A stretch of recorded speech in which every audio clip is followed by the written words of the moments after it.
శ్రీ పొట్టి శ్రీరాములు నెల్లూరు జిల్లా కావలి పట్టణం మున్సిపాలిటీ పరిధిలోని 10, 11, 12వ వార్డుల్లో వైఎస్ఆర్సీపీ పార్టీ ఎన్నికల ప్రచారంలో భాగంగా ఎమ్మెల్యే అభ్యర్థి రామిరెడ్డి ప్రతాప్ కుమార్ రెడ్డి, ఎంపీ అభ్యర్థి విజయసాయిరెడ్డి ఎన్నికల ప్రచారాన్ని ప్రారంభించారు.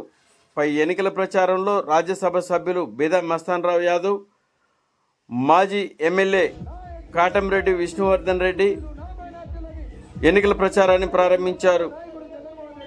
10, 11, 12 వార్డుల్లోని ప్రజానికం ఎమ్మెల్యే అభ్యర్థి మరియు ఎంపీ అభ్యర్థులకు ఆత్మీయ ఘన స్వాగతం పలుకుతూ పూల జల్లులు కురిపించారు.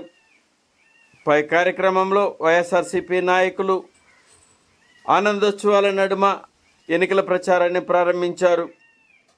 పై కార్యక్రమంలో వైఎస్ఆర్సీపీ నాయకులు, కార్యకర్తలు, అభిమానులు భారీ సంఖ్యలో పాల్గొన్నారు. జనగుండల గుడి కట్టడమే జగను ఎజెండా.